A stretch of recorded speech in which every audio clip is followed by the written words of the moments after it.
जय जय श्री सीताराम, जय हनुमान, जय गुरुदेव भगवान, जय बाबा वैद्यनाथ, जय माँ जगदम्बे हर हर गंगे, माँ गंगे श्री सीताराम।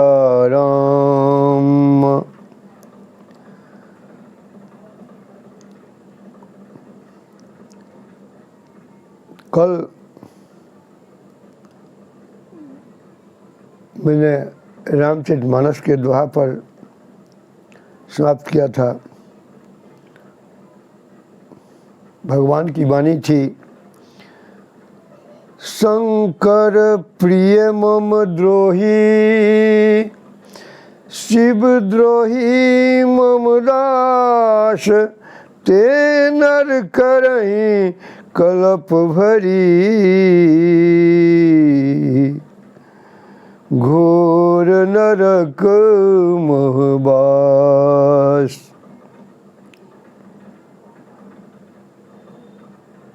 आज मैं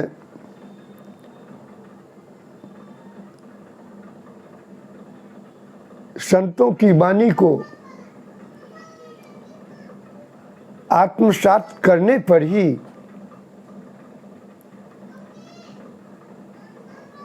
सब कुछ संभव, इसी विषय पर कुछ कहना चाहता हूँ। अपनी वाणी को पवित्र करना चाहता हूँ और आशा है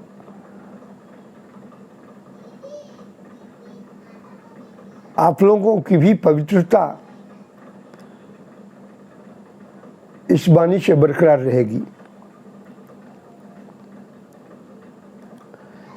कितनी अनुशासनात्मक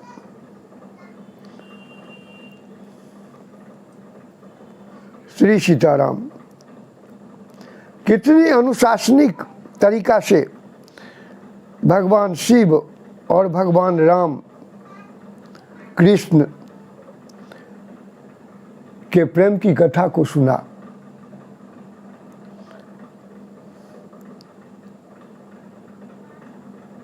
कथा प्रेम की हम लोग सुनते तो जरूर हैं, परंतु अपने मन, कर्म, वचन से ग्रहण नहीं कर पाते हैं।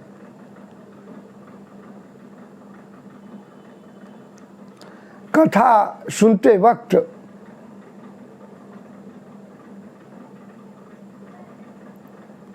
भूत और भविष्य की समस्त विषय को अपने हृदय से, अपने मन से हटाकर अपने मस्तिष्क को शून्य कर लेना चाहिए और वर्तमान में जो कथा सुनने की प्रक्रिया है, सिर्फ ध्यान से कथा ही हम सुने। मस्तिष्क मेरा शून्य रहेगा तब तो कथा को हम ले पाएंगे।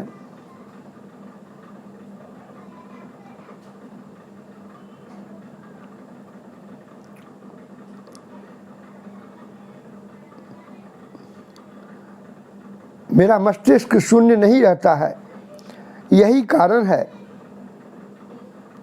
जो हम लोग कथा ठीक से सुन नहीं पाते हैं, उसको ग्रहण नहीं कर पाते हैं। जो हम लोगों के बीच खाई बनी रह जाती है।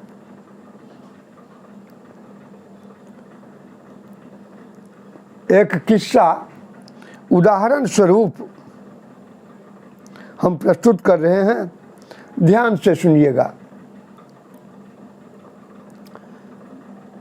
एक महात्मा जी थे, वे अनेक सुख को पाल रखे थे।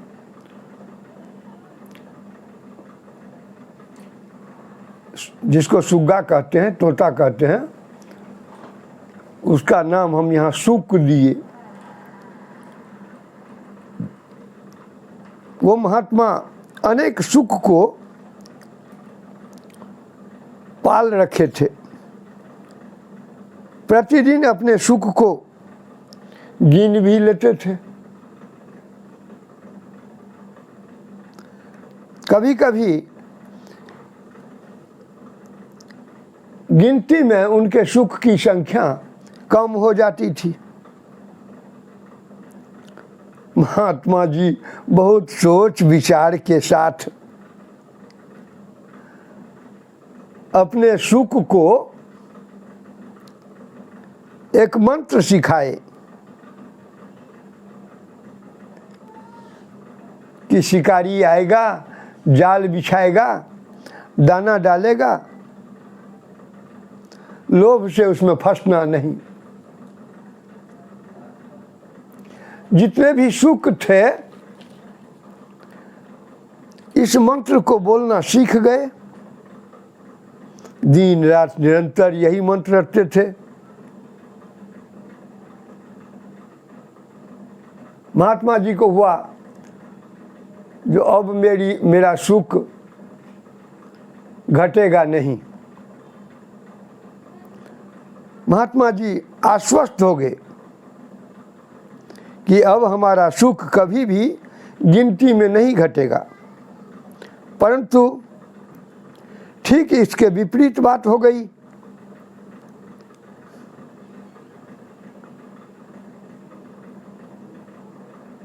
घने जंगल में एक शिकारी आया, जाल बिछाया और दाना डाल दिया। कुछ ही क्षण बाद सभी सुख भी मंत्र रटते रटते पहुंच गए और एक एक करके प्रति सुख जाल में फंस गए।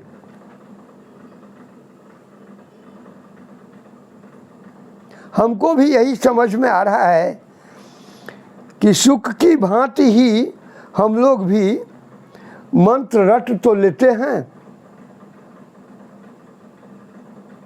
लेकिन लोभवश उस मंत्र की सार्थकता प्रदान नहीं कर पाते। वह तो पक्षी था, हम लोग तो आदमी हैं। चूंकि 84 लाख योनि से घूमकर आदमी का स्वरूप पाए हैं, जो मोक्ष के लिए अंतिम पड़ाव है। वेद, पुराण, उपनिषद, अनेकानेक ग्रंथ, अनेकानेक संत, विद्वान, महापुरुष हम लोगों को सीख देने के लिए प्रस्तुत हैं।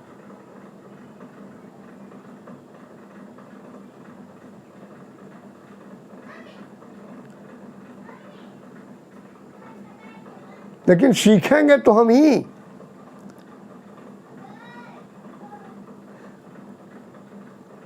इस बात का अंदाज तो हम स्वयं करें कि कितना भाग्यवान और अनमोल यह आदमी का स्वरूप योग के लिए परमात्मा ने दिया है।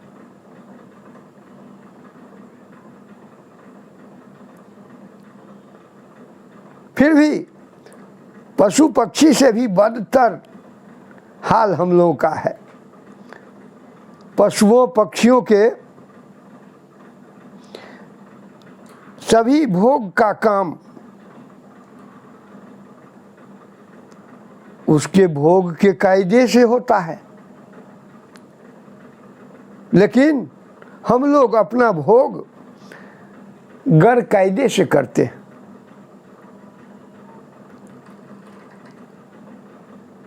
स्वयं सोच सकते हैं कि पशु पक्षी से अच्छे हैं कि बदतर। आदमी कहीं आतंकवादी हो, यह भी बराबर सुनने में आता है कि आतंकवादी निरीह आदमियों का खून करते रहता है, जो आदमी के लिए हास्यास्पद और घृणास्पद बात है। जिसकी चर्चा करने से भी हम कतराते हैं।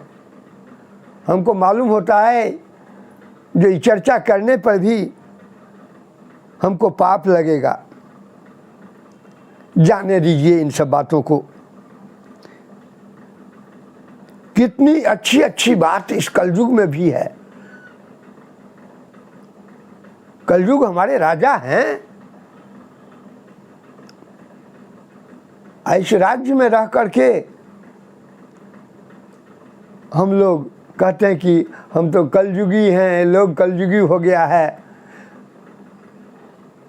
कलयुग युग को लोग खराब मानते हैं।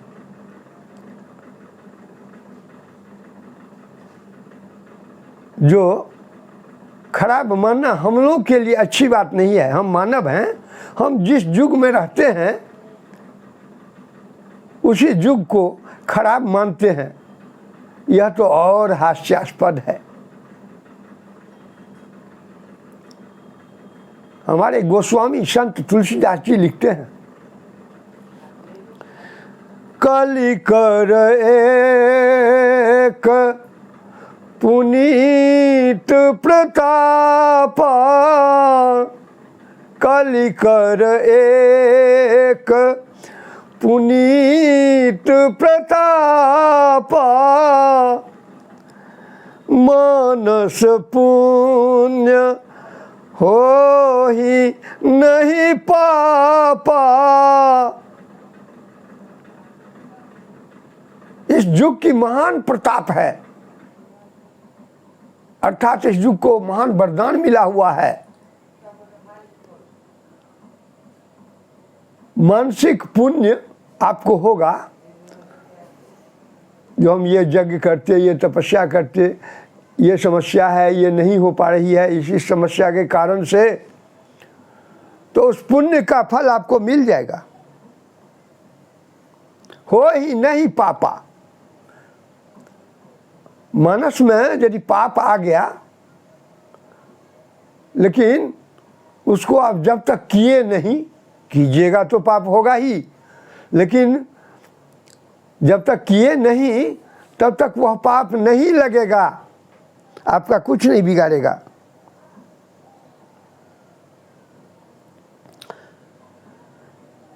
कलियुग समयुग आन नहीं, जो नर कर विश्वास, गाय राम गुण गण बिमला, भवतर बिनहि प्रयास। बिना प्रयास के भगवान के नाम का, उनके गुणगान का यदि हम स्मरण करते रहेंगे,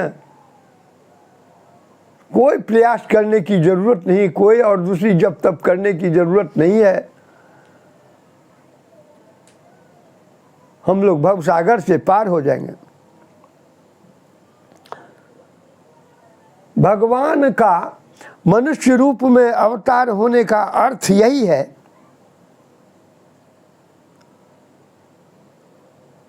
जो मनुष्य के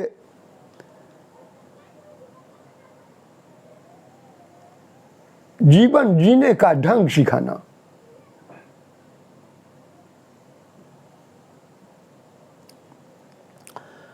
तो उस ढंग के लिए हमको कुछ आचरण करना जरूरी होगा। उसका विधान है।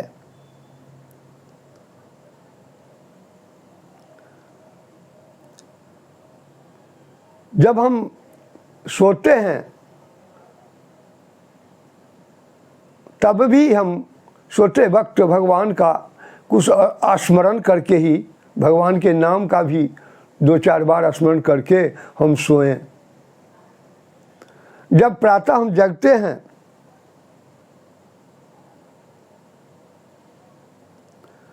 तो प्रत्येक मनुष्य को प्रातःकाल सूर्योदय से पूर्व उठकर अपने हाथ का दर्शन करना चाहिए, क्योंकि मनुष्य के दोनों हाथों के अग्रभाग में श्री लक्ष्मी जी, मध्य भाग में श्री सरस्वती जी और हाथ के मूल में ब्रह्मा जी का निवास है। कितना ये अनमोल शरीर है, कितना सुंदर शरीर है।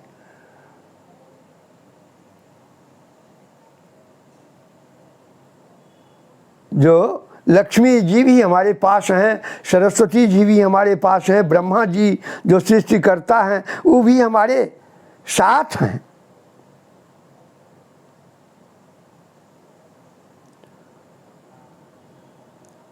इसीलिए प्रातःकाल अपने दोनों हाथ का दर्शन जरूर करें। मंत्र भी है उसका,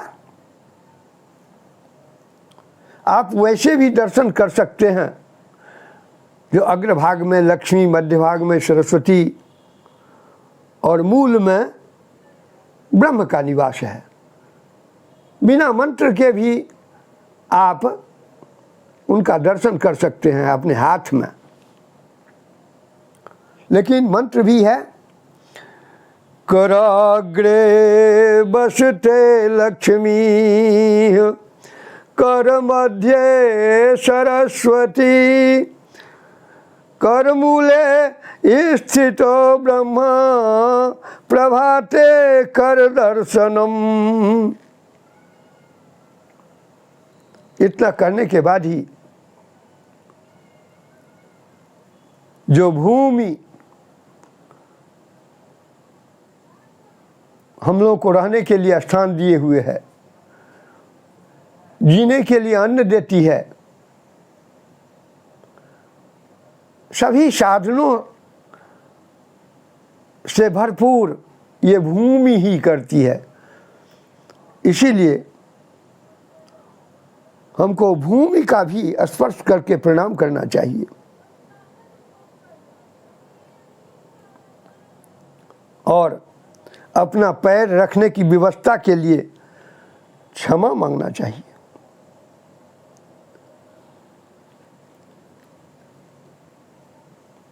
सीधे क्षमा मांग लीजिएगा पृथ्वी माता से, तब भी होगा, और मंत्र के द्वारा भी प्रणाम कीजिएगा। मंत्र के द्वारा समझिएगा बात को अच्छे ढंग से, हमारी पृथ्वी माता कैसी हैं, तो मंत्र के द्वारा उनके रूप का दर्शन होगा, वो क्या हैं यह आप समझ पाइएगा। समुद्र बसने देवी, पर्वत स्तन मंडले, विष्णु पत्नी नमस्तुभ्यं, पादय स्पर्श क्षमस्व में। हे विष्णु पत्नी, हे समुद्र रूपी वस्त्रों को धारण करने वाली, पर्वत रूप स्तनों से युक्त हैं, हे पृथ्वी देवी आपको नमस्कार है, पाद स्पर्श के लिए क्षमा करें। इसके बाद अपने गुरु को भी प्रणाम करें, क्योंकि गुरु बिनु भव निधि, तरयन कोई, जो बिरंची शंकर सम होई।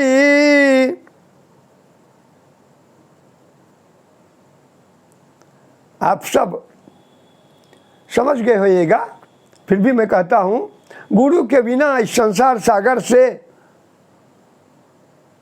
कोई भी पार नहीं जा सकता है। इसके लिए ब्रह्मा जी ही क्यों नहीं हो, शंकर जी ही क्यों नहीं हो, बिना गुरु के भवनिधि कोई पार नहीं सकता है।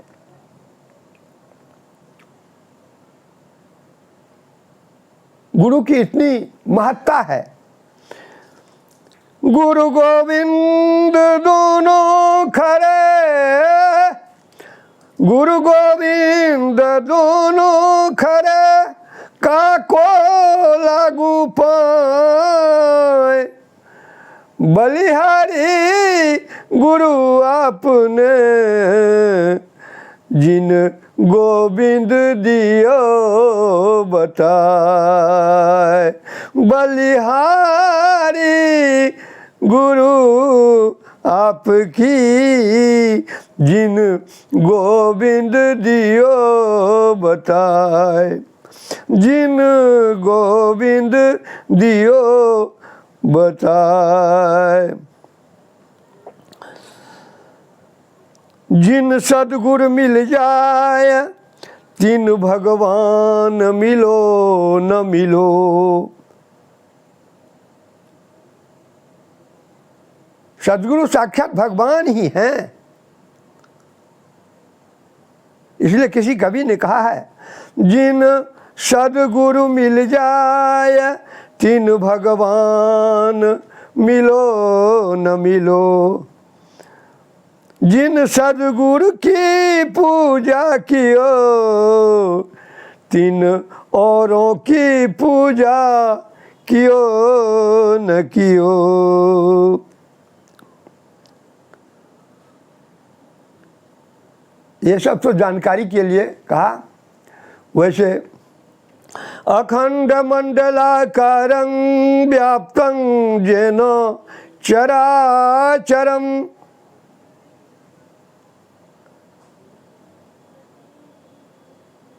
चर अचर हम में आप में सभी जगह जो व्याप्त हैं, जो परमात्मा व्याप्त हैं।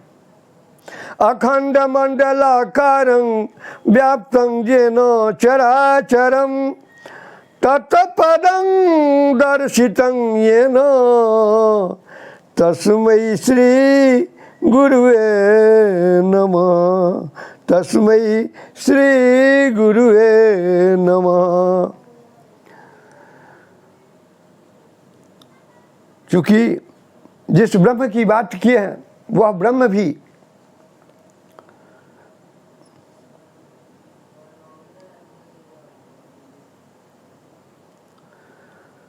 प्रातः काल उठ के रघुनाथा, प्रातः काल उठ के रघुनाथा।